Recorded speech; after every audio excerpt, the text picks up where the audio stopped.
Hey, welcome to part 7 of 30 Ways to Become an Empowered Artist. Bob Baker here, and I just want to say thank you for watching and listening to this series. Been getting a lot of great feedback on the episodes and the parts that I've posted so far. You should know by now, if you've been listening to previous segments, that this is all part of a fan funding or crowdsourcing campaign for a new book that I'll be publishing called The Empowered Artist. And so if you're watching or listening before July 2nd, 2014, please click the link that's somewhere below this video or on the page here to find out more about that movement and how you can support it. We'd really appreciate it. Today I want to talk about another important aspect of becoming an empowered artist, and this one is basically taming or getting a handle on both the inner and the outer critic. At first I was going to make this all about the inner critic, but I realized that I also need to include the outer, and well, we'll talk about that as we go along here.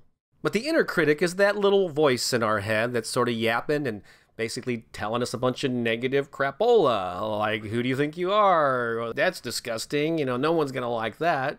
And so we all have that voice in our head. Some of us, I guess, have more voices in our head speaking to us than others, but if you're plagued by this, just know that you're not alone. So I've often said that artists, creative people in general, have a lot of obstacles in pursuing a career or just an interest in their craft. But most of the time, I've found that our biggest obstacles are self-imposed. And quite often, they're related to that little inner critic voice that we hear. In fact, in part 6 yesterday, I talked about the perfection curse, and quite often that comes about because people are listening to that voice. It's not good enough yet. It's not good enough. You got to fix it. People are going to make fun of you. And so, my God, that can just drive you crazy.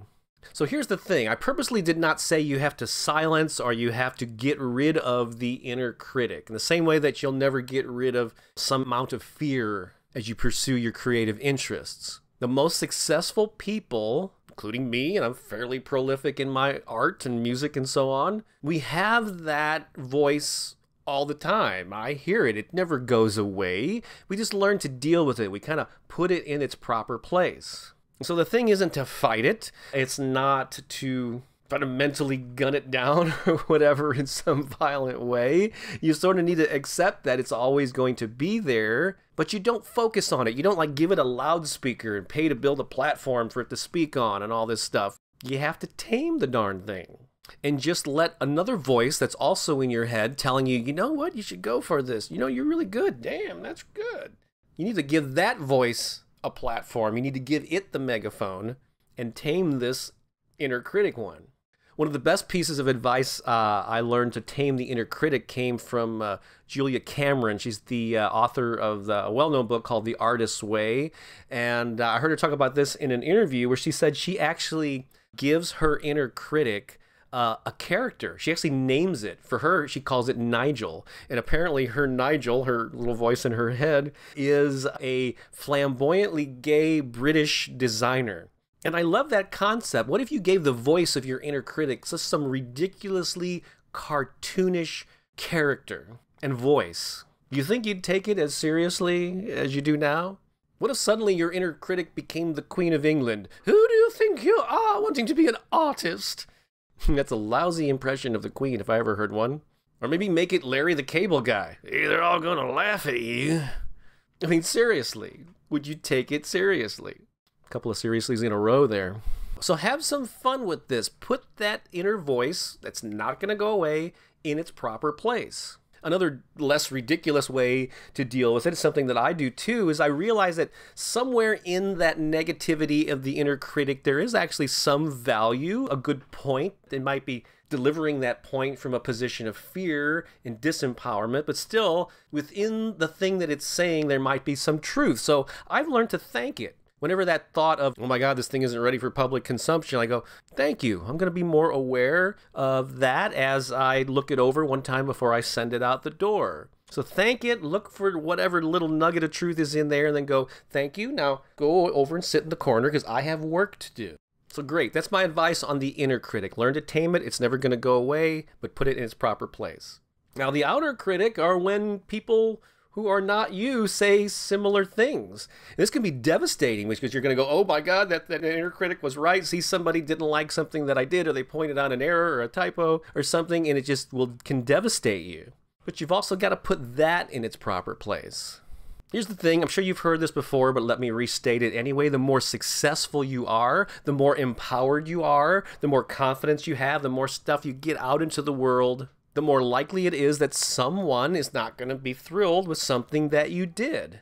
And so I say, if you got a few negative comments, congratulations. That means you're putting yourself out there. There will always be a small percentage of fringe people that feel the need to cut you down, or they don't feel good enough about themselves, so they need to lash out, or even some little snide comment. They're going to come, so brace yourself for them. Now, if there's a preponderance of them, I mean, if 8 out of 10 people are telling you some negative thing about your craft, well, you might want to take another look at that. But for the most part, it's going to be the small minority of people. You probably heard well-known authors talk about how there'll be 50 book reviews and 49 of them will be glowing and one person won't like it and they'll focus on that one. So I guess it's kind of human nature to go, oh, why didn't they like me too? But again, don't get that a megaphone. Don't give that the power of 49 other positive reviews or comments from your fans. Put it in its proper place. When people give you feedback, whether it's directly or by email, you'll thank them. Go, oh, cool, I appreciate you sharing your view. That doesn't mean you have to change and water down your approach just to appease those people that don't like what you're doing. Consider it. Okay, I'll keep that in mind. And then move on and confidently continue to do your art. So yeah, you got to deal with the inner voice, the inner critic, the occasional outer critic. It's all part of stepping into your power. And the more you're truly sharing your gifts and stepping out into the world and touching people in meaningful ways, the more often you're going to run into these negative Nellies, if you want to call them that.